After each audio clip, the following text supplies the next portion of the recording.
Welcome to the Property Management Life podcast. I'm your host, Eric Wetherington, coming to you from just outside of Charleston, South Carolina, and I'm here with your co-host, Greg Deering, down in Round Rock, Texas. Greg, how you doing today? I'm doing terrific, Eric. And yourself? Doing well, doing well. It's a beautiful 82 degrees, blue skies, a few wispy clouds. It's just a gorgeous day here in Charleston. Well, that's great. That's great. Want to welcome our guest. Yes, today we have a very special guest. Steve Schultz from Blue Fox Property Management and Blue Fox School of Real Estate is with us today, and we are going to dive deep into operations and setting up a property management operation for maximum efficiency.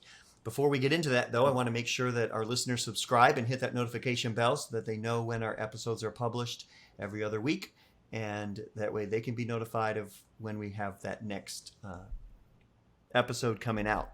Steve, welcome to the podcast. How are you doing today? Cool. Thanks, Eric. Great. Thanks. Similar weather here, clear skies, 92, beautiful weather. So a good day to be outside, but we're inside today. So that's all good too. Always a consistent. 92. That's 92 for you. That's like almost winter, isn't it? Yeah, pretty close. So we're getting there.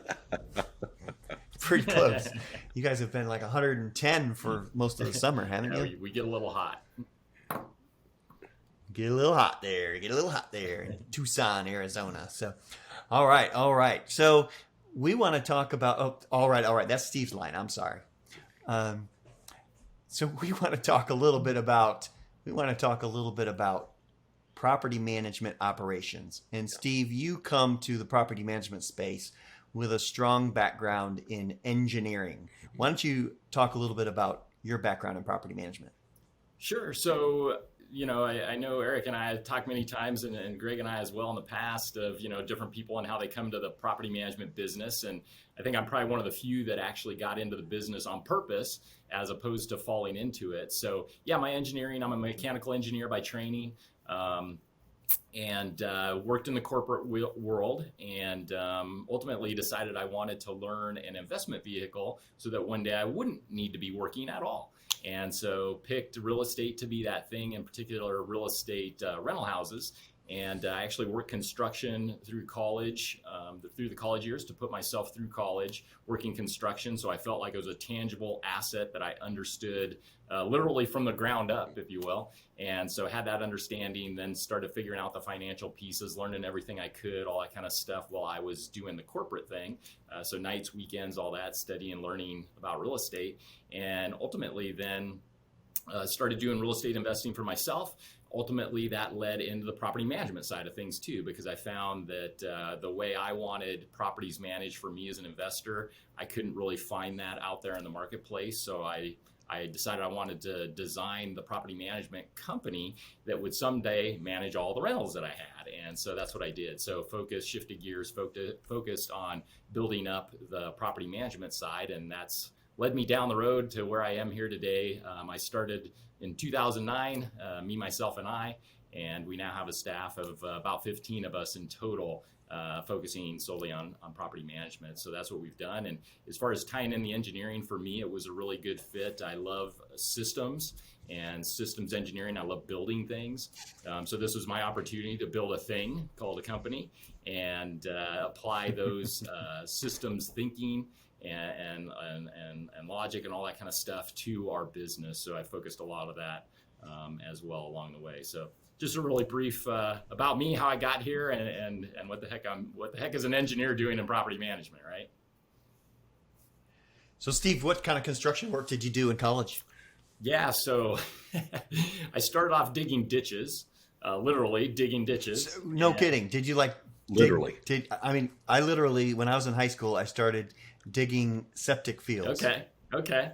So yeah, we didn't have to deal with a lot of crap, but we dug ditches for electrical conduit, and that's where it all began. And so from there, and did other construction projects as a result of moving on from there. So yeah, we started from the ground up, Eric. We started from the ground up. Nobody can say we didn't. That's funny. Yeah, exactly right.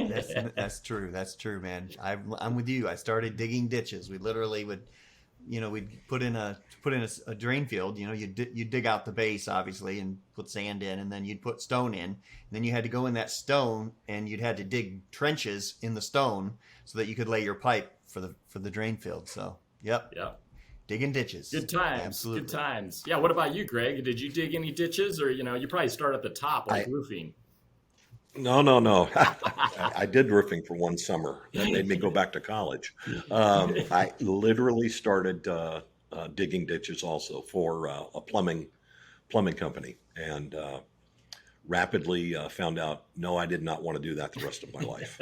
So back-breaking work. Yes, So absolutely. it was- Absolutely. That's what I used to tell the guys I worked with, is I learned very quickly your brain will last much longer than your back, is what I used to tell them. Exactly. Wow. Absolutely right. Absolutely right. So you and your wife decided to invest in some real estate, and I think you had some real estate investments for a couple of years before you started property management. Is that right, Steve? Yeah, that's correct. So yeah, what we started doing, I was living on the East Coast in the Washington, D.C. area, and that's when I started trying to learn as much as I could, do some different things there. And we decided that when we moved, we were planning on moving back to the Southwest. Actually grew up in Colorado, went to school in New Mexico, so wanted to get back to the Southwest. And at that time is when I was going to go full-time real estate. So when we moved to Tucson here, that's when I started doing, fix and flips, buy and holds, some of the quote unquote creative real estate investing. So doing subject twos, lease options, those types of things as well. And then here in the state of Arizona, you have to have your real estate license for 3 years before you're eligible to be a broker. And so I didn't want to open a brokerage until I could be the designated broker, because I didn't want to be dependent on somebody else. So yeah, so that's what we did. So it started in 2009. And here we are 2022, 13 years later, and still doing our thing. So yeah, that's what we did. So again, let's start talking about operations. And you've brought that engineering background, where in engineering, as you know, because obviously I didn't study engineering in school, but in engineering, very detailed is kind of important to, get your math equations right and to have your processes down right, I think, and some things like that. So talk a little bit about that, and then tell us how that transitioned into the property management business. Sure. So, I always enjoyed kind of that thinking. Again, I spent some time in the aerospace industry, hence if you're wondering what the heck that is behind me, that's the Mars rover, a picture of the Mars rover. But I really was always interested in systems. And when I went into the aerospace industry originally, that was my intention. It was to start an aerospace company. And the joke in the aerospace world is, how do you create a small fortune? It's you start with a big one and start an aerospace company.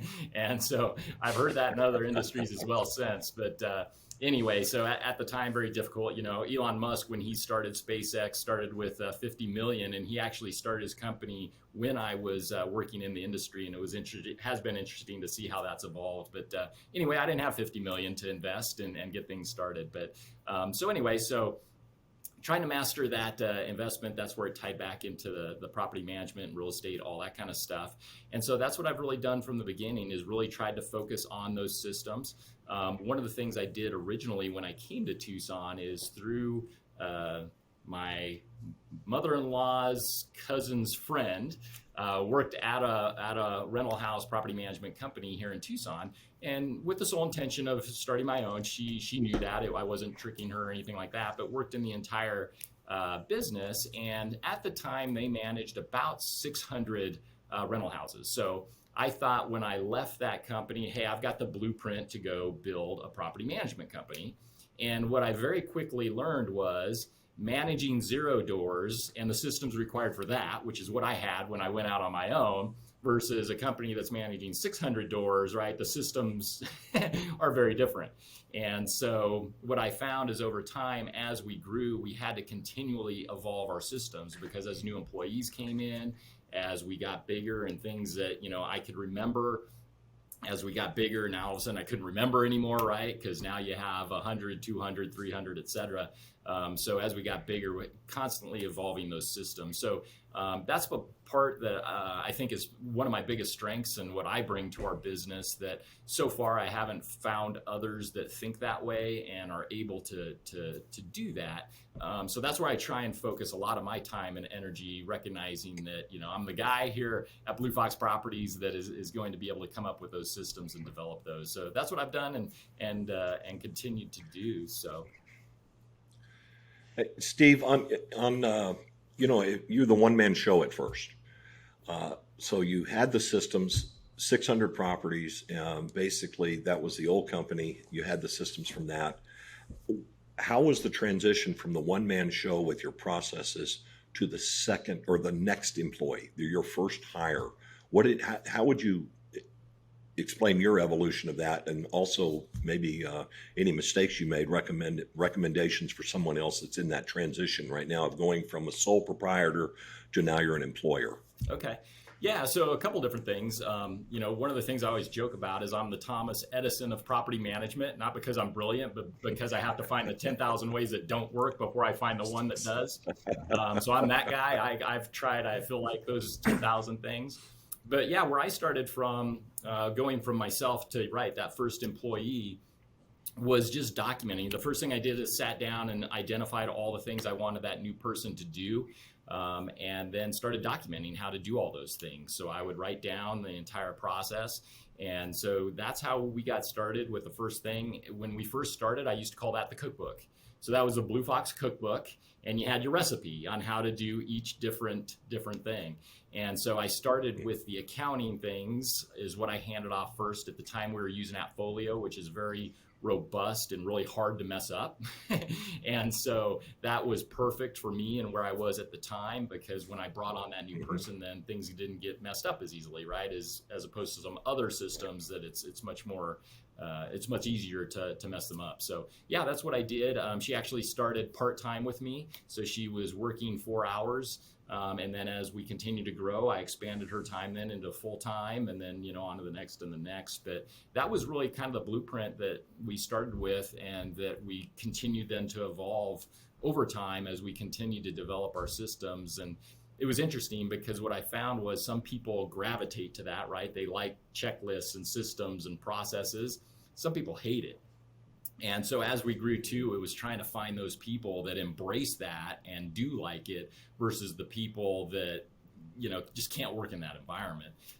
So I think that was a big part that helped us too, as far as, what are the mistakes we made? I guess I would ask, what mistake didn't we make? Is maybe a better question in our case.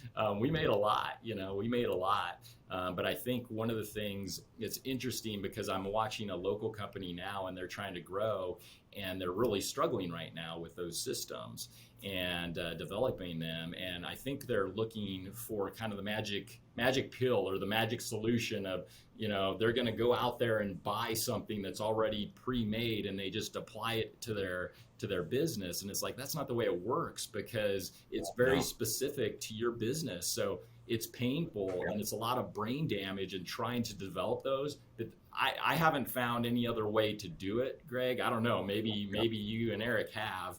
I'd be interested to hear. So I want to know all about it.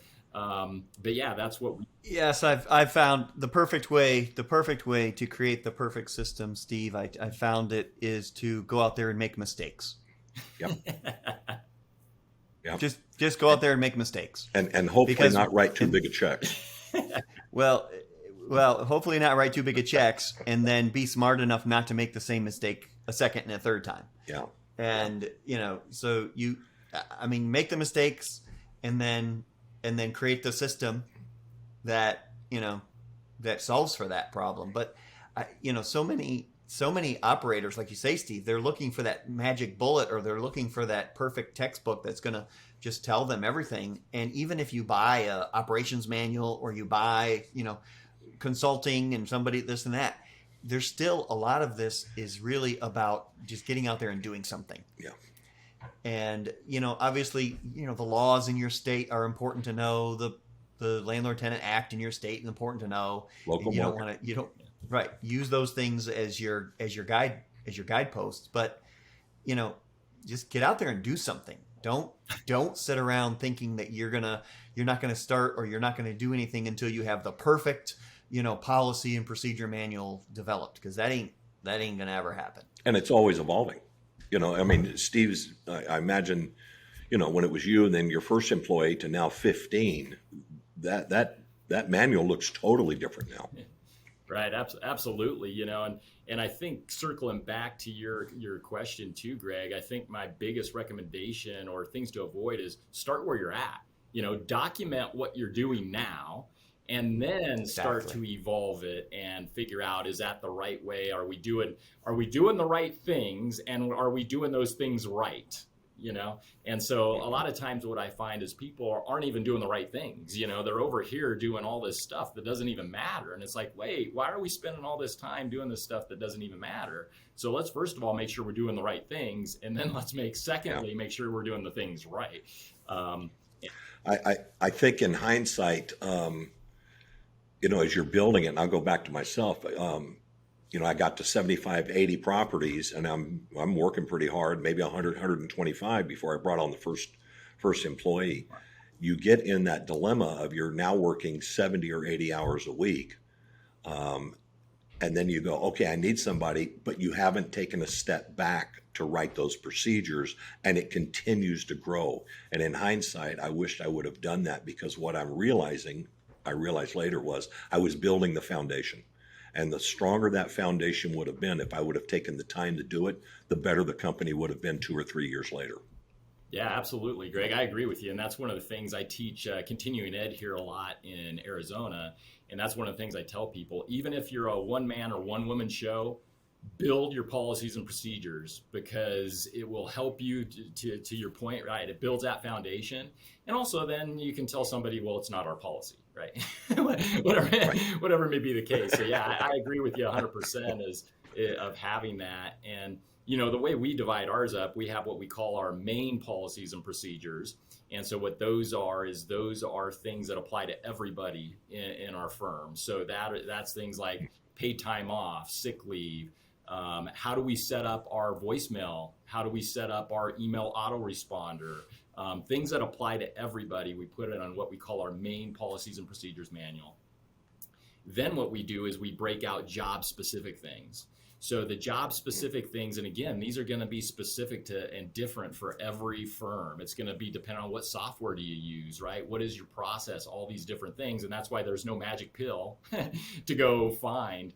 And so what we did is we took the concept, Mark Cunningham calls them key result areas. You could call them job responsibilities or job tasks or whatever, but we adopted that concept and then we developed everything out. So we have KRAs for everything we do in our firm, and then the different people that are assigned to those.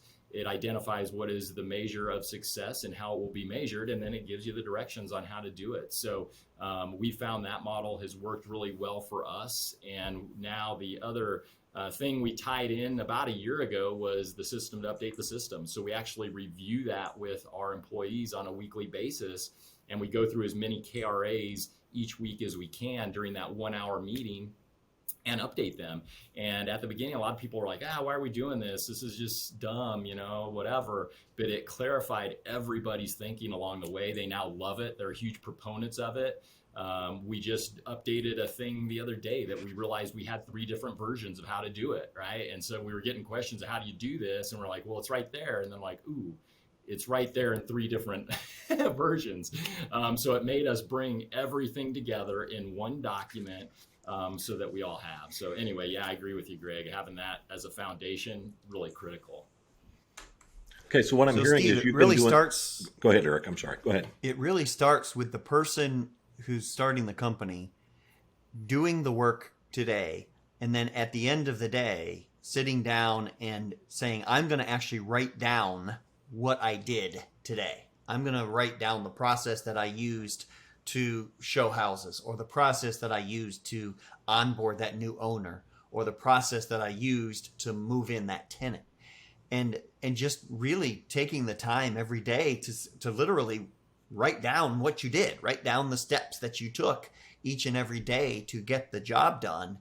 And that then becomes the basis for the first version of the cookbook or the first version of that operating manual. Is that right, Steve? Yeah, I mean, that's certainly how we did it. And we did it to the level of detail as, where to click on the screen. So in the software, you click on this button and you go here. And I mean, it's pretty detailed. So the idea behind it is if somebody got hit by a truck or was out on vacation, the next person up could go pull that up and know exactly how to do it. So the example I use there is one time, and this has been years ago now, I was out at a NARPM event and I got a call and they said, hey, we need to send a certified mail, but Mary Ann's out today or Christina's out today. How do we do that? What do we do? I said, well, go to the KRA on how to do that. And it explains exactly how to do it. They then later emailed me, got it, sent it, done, and it's like, boom, that's exactly what we're talking about. That's the power of it is that. And the other thing I think it gives you as an operator, as an owner of the company is that same level of comfort, knowing if Joe leaves the company, all the knowledge doesn't leave with him, right? Yeah. And so that's a scary proposition. We were doing some work with one of the firms we work with for software, and the gentleman was sharing a story with me, which I was like, oh my gosh, the company they were working with, the bookkeeper had stolen from this operator. He knew it, she knew it, they all knew it, but he wouldn't fire her because he didn't know how to do her job and how to replace her. Imagine that. I mean, how crazy is that? So as an operator, I think you're putting yourself, especially in small business. I mean, we're not corporate, we got 100,000 people working for us, right? And we could fill those gaps. As small business owners, that's a very, very dangerous position to be in. And so anyway, that's kind of the horror story of why you want to make sure you have your policies and procedures, systems, all that kind of stuff, and you are the holder of those as the business operator. So I don't know if you guys, Eric or Greg, heard anything like that. It makes so much easier, Steve, because I mean, I can tell you how many times people, when I was actually managing an operation, I mean, people would come to me and say, well, how do we do this? And I said, have you looked at the procedure manual? Yeah, right. It's all right there. Yeah. Right. Or they'd come to me and say, well, hey, what about this and this and this? I said, well, what does the procedure manual say? You're supposed to be doing it that way. Yeah. How come you aren't? And it really does gives you that level of everybody can step in, everybody can be trained from the same base. Everybody knows what is supposed to be done on a day in and day out basis with all the different elements and aspects of things that are coming at you. And then obviously those things can be updated and changed and developed. And as your business needs change, as you add more team members, as you grow and expand, whatever, those need to be constantly updated. And I love your idea about just having a KRA to update the KRAs, having a KRA to keep the procedure manual updated. That's great. When I think it was my 15th birthday, I started at McDonald's, and that was my first corporate job. And when I walked in, they had red footprints on the ground. Then they had light blue footprints, and they had dark blue footprints. And it was to tell you how to get to the grill, the refrigerator, or the deep freeze. And I remembered that all these years later, and I like having procedures because every time one of our, either us or one of our new employees start, no one wants to feel stupid. And there's so many new questions they have to ask. And maybe they'll ask the one question on Monday and not have to deal with it till Friday. And they don't want to look dumb having the same question. And as an employer, if we give those resources to them, it empowers the employee more and trains them. They can feel more comfortable on the job, being and fitting into the organization. I just love having procedures that you always have to work on. It helps our employees. Mm-hmm. Yeah, it's funny you mentioned that, Greg, because one of the things in interviews we get asked a lot by the interviewee is, do you have any type of systems or documentation and all that kind of stuff?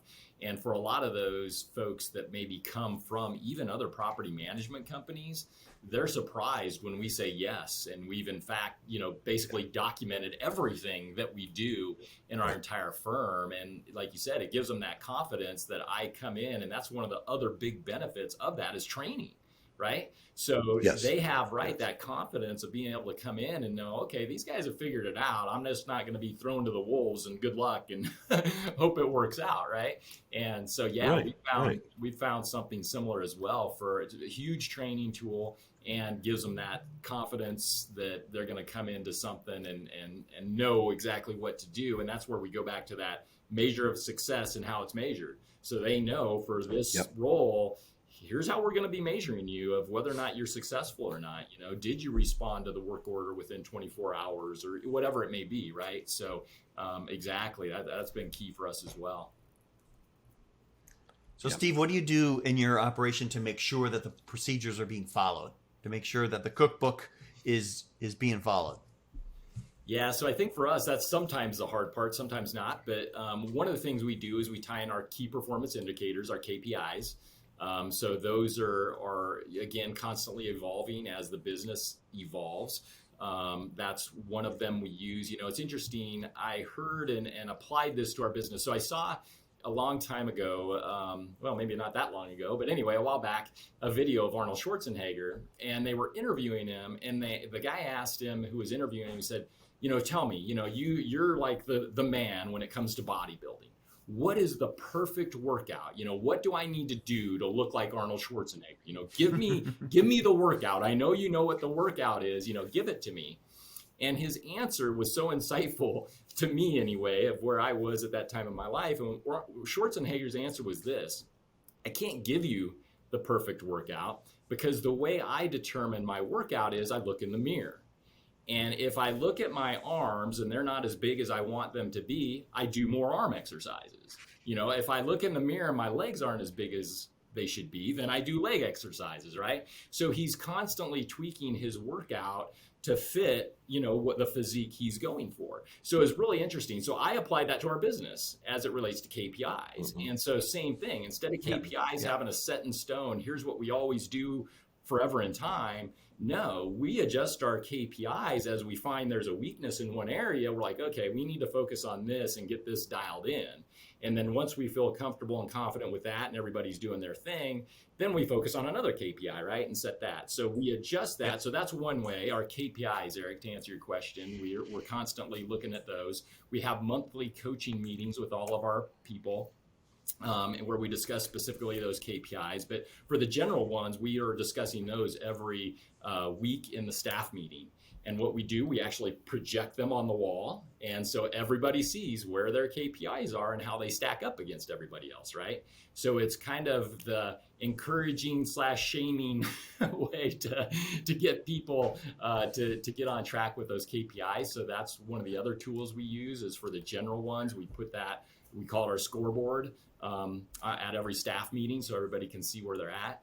And then the other way we measure that is in these KRA, the system to update the system meetings, right? These KRA meetings where we're updating them, and we have some great conversations around that where it's like, man, I wasn't doing this. Well, why weren't you doing that? Well, because I didn't know, or, well, I found this way to do it better. Okay, well, then let's do that, or whatever the case may be. So that's the other tool we use to find out, is everybody doing the same thing or not, or the thing, and following it. So those are kind of the three different ways we track it. I don't know. What do you guys think? What have you found works in that regard?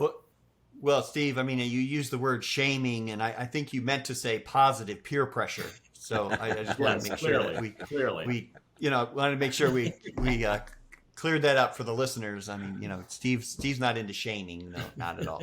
So, yeah. And Steve, I mean, I think you're right. The life of your business today, where your business is at today, is going to be different than where it is 6 months from now, 12 months from now, 24 months from now. And so what are we focusing on today? What is most important today? That's where your KPIs, come in. And then you conquer that. and you need to keep monitoring that to make sure that you don't slip. But then it's okay, what's the next thing? What's the next thing we want to do? Maybe in a market like we're in today, where the economy overall is suffering, and that's usually means that the rental business is doing well and that there's growth opportunities in our business. The KRAs need to be focused around growth, and what are we doing to grow? What are we doing to make sure that our owner clients are super happy so that they don't leave? What are we doing to see if our owner clients might want to buy new investment properties, and invest in what they already know and what's already working for them? And then what are we doing to make sure that we're producing happy tenants, because happy tenants keep owners, staying in our portfolio. And so, maybe some of the KPIs are built around those things. What are you seeing right now, Steve, as your, top one or two things that you guys are focused on in your company, today? So again, going back to what we call general versus job specific KPIs, the big thing that we focus on a lot here is Google reviews.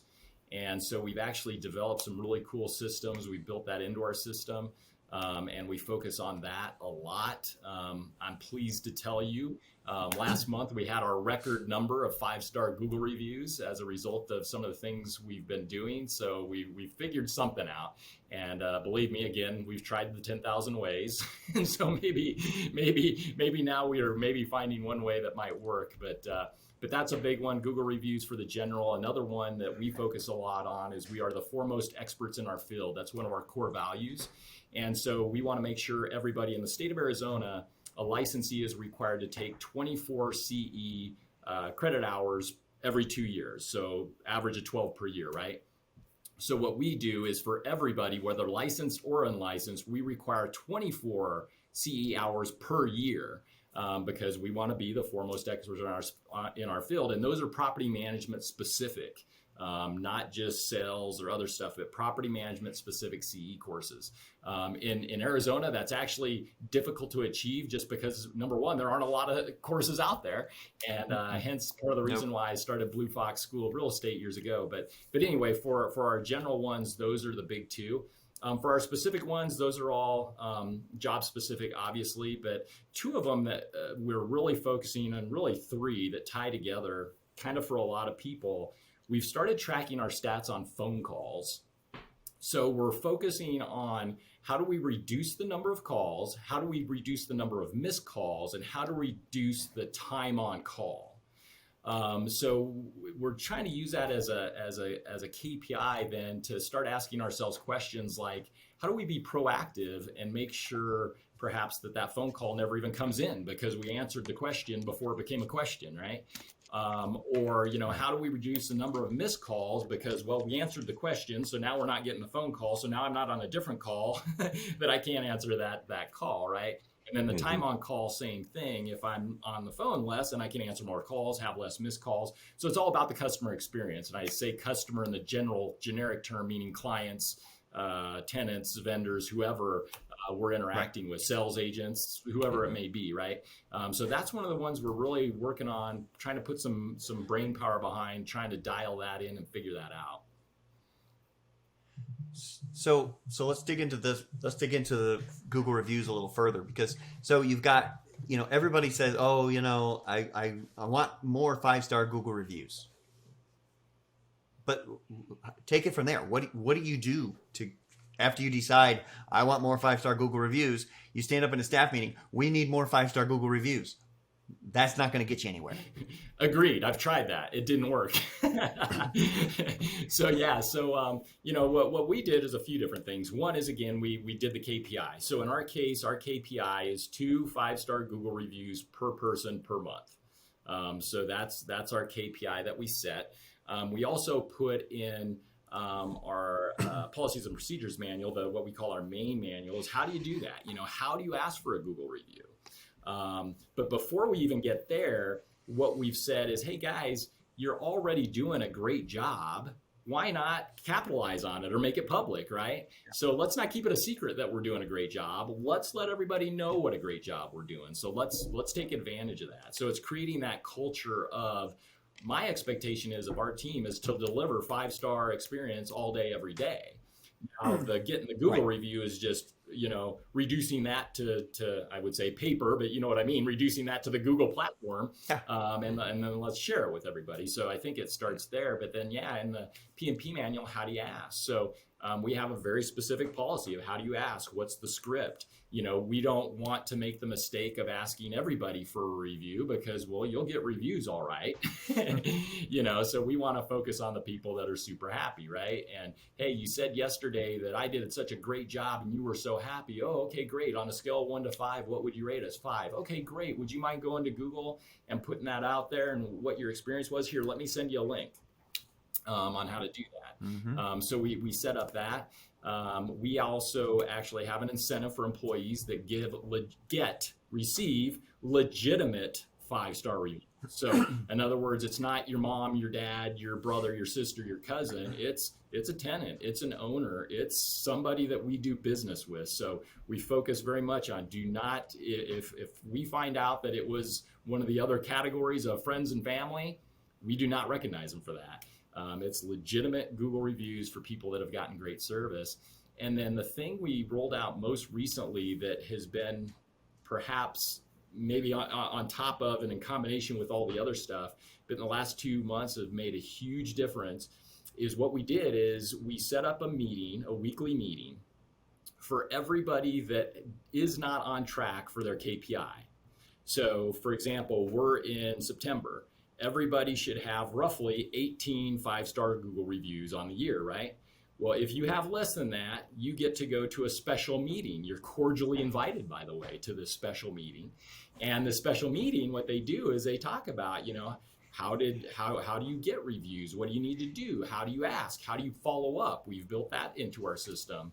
What are the best practices? We've learned that if you don't ask immediately after getting the feedback, the likelihood of them doing it later is very low. So you got to ask immediate. All kinds of different lessons learned. And since we implemented that just the beginning of last month, now people that hadn't gotten a review all year, like 5 last month, a couple more this month, and we're only on half the month, right? It's 9/15. So really, really powerful. That meeting has proven to be just awesome.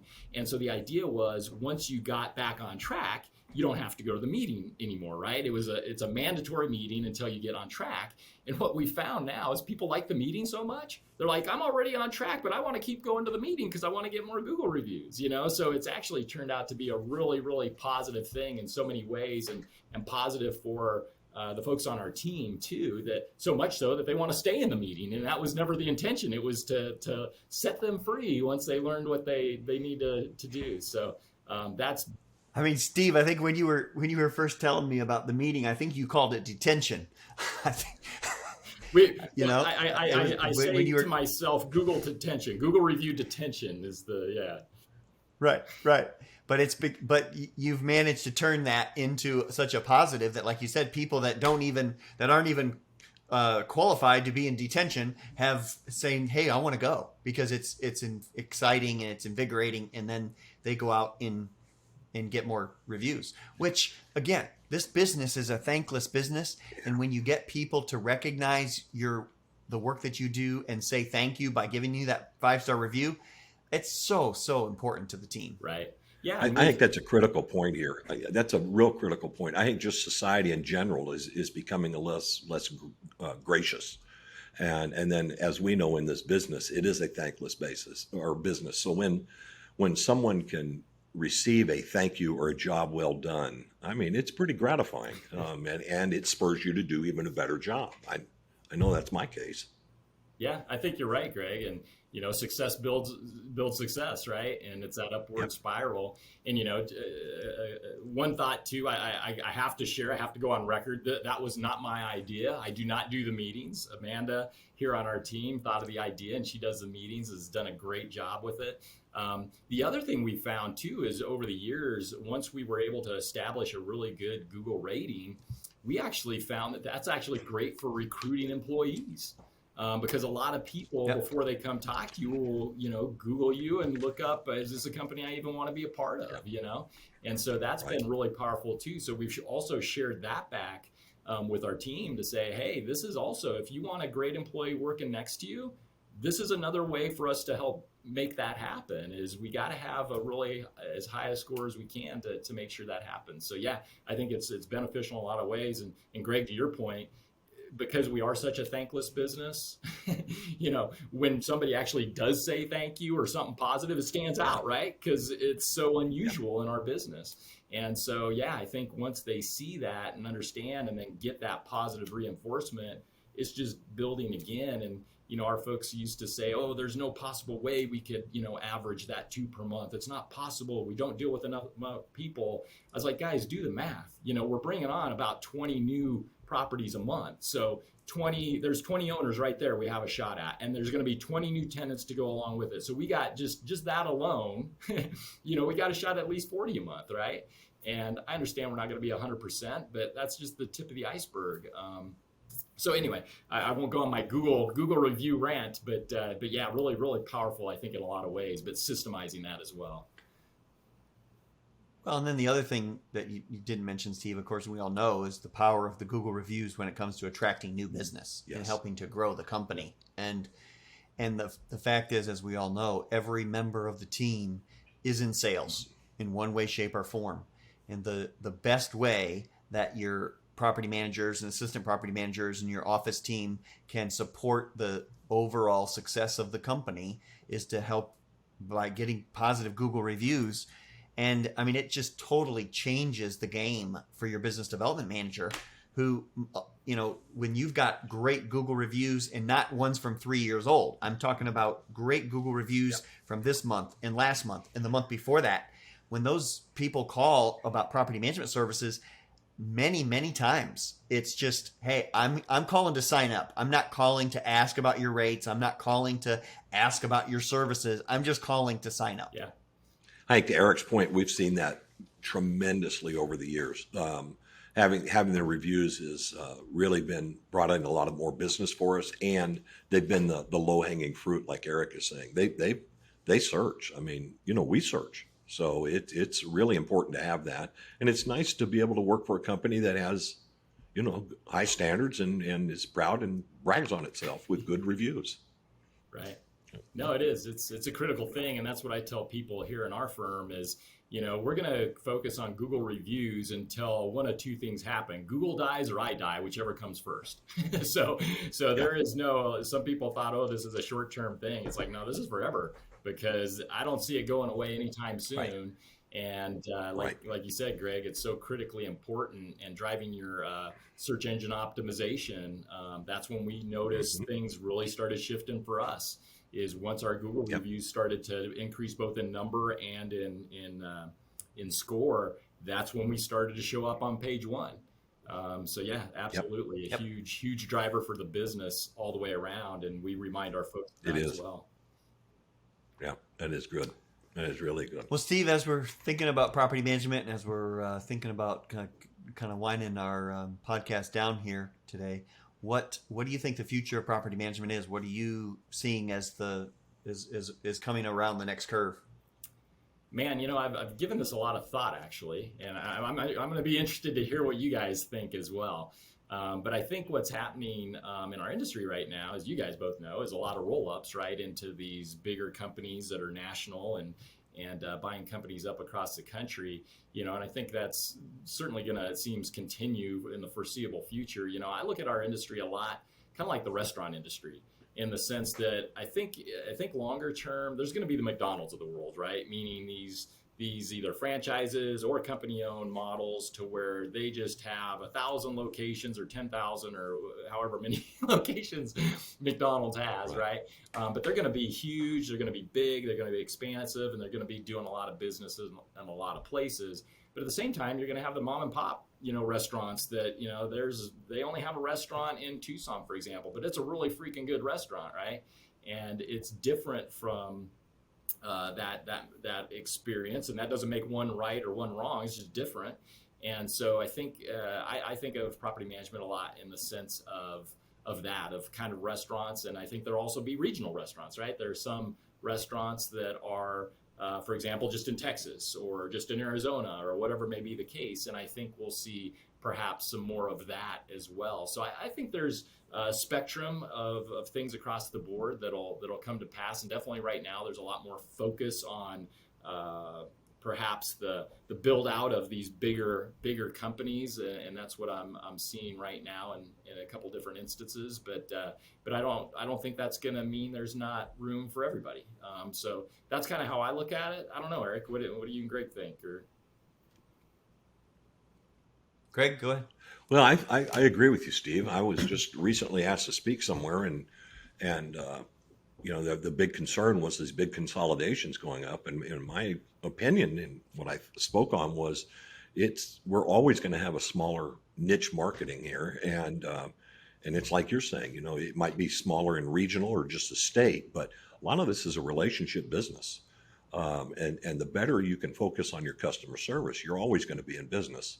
And you won't be competing against the giants at all. There's room for a Macy's and there's room for a Walmart, and they both coexist. And so I think they're going to be for the immediate time, next couple of years. There's going to be roll-ups, but I don't want to say this negatively. Mom and pop or smaller organizations are going to be very localized, and they're going to be very successful.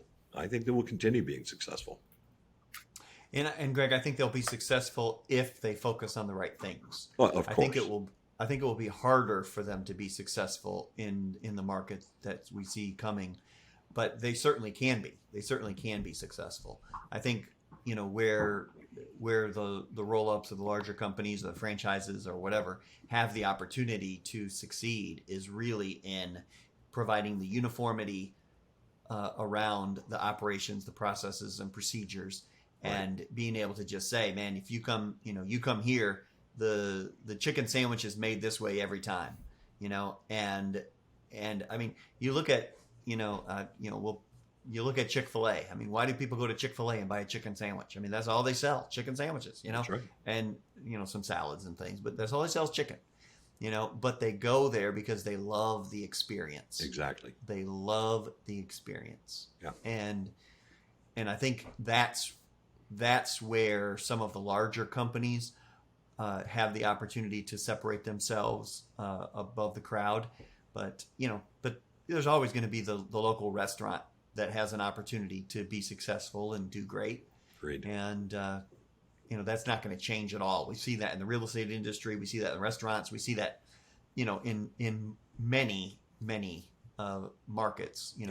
Different business ventures or different business segments, where there's big players and there's small players, and they can help each other and work well together. So that's cool.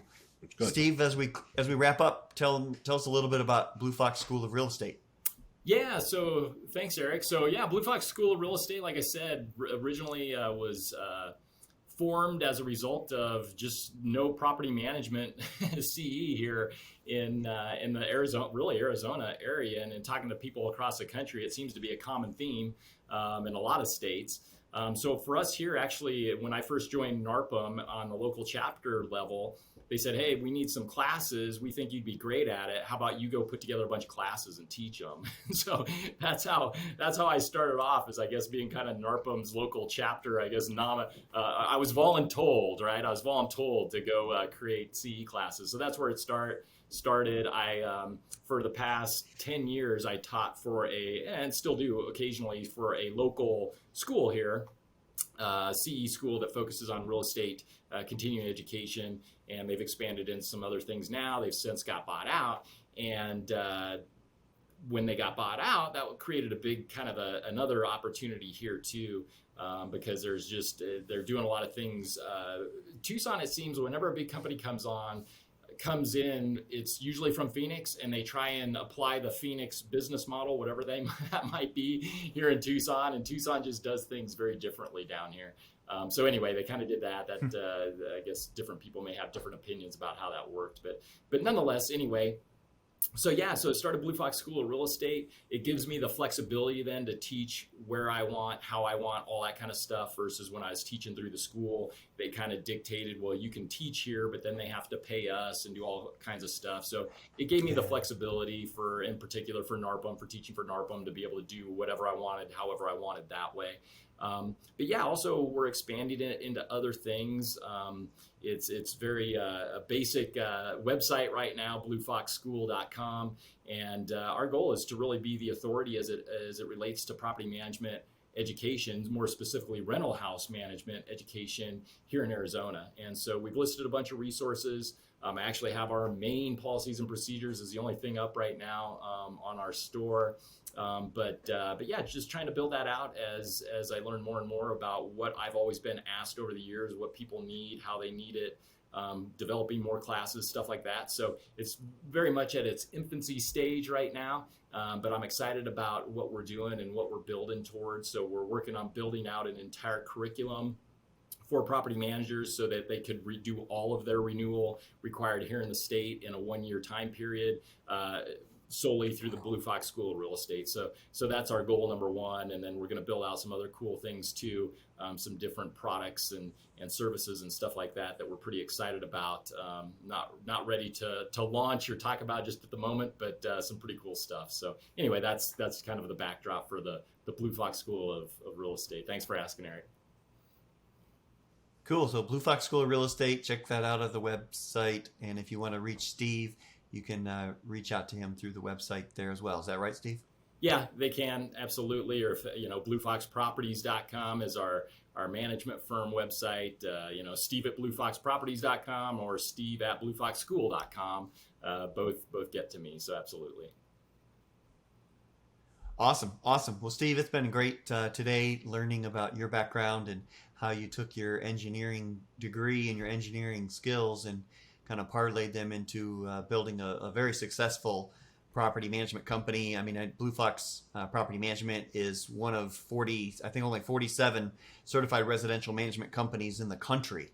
The highest, most prestigious designation from NARPM for a property management business. So I know you are a great operator and that's recognized by that designation. And of course, Greg is a CRMC company as well as my company was a CRMC company too. So we've got a little knowledge in that space. But I think you shared a lot of good things with our listeners today. So appreciate that greatly, Steve. Thanks. Yeah, thank you, Steve. It was a real value, and learned even more about you. You're an interesting guy. Cool. Thanks. Hope it wasn't too much. Hope it wasn't too much. No. Now let's make sure, Steve, that we don't go home and dig ditches tonight. That's right. I can check that off my life bucket list. Well, thank you guys. Been there, done that, got the medal. Thanks for having me. I appreciate it. And I hope there was something that we discussed that'll help the listeners and they can apply in their own business. That's great. I know there was. Thank you, Steve. Thank you, guys. Appreciate it.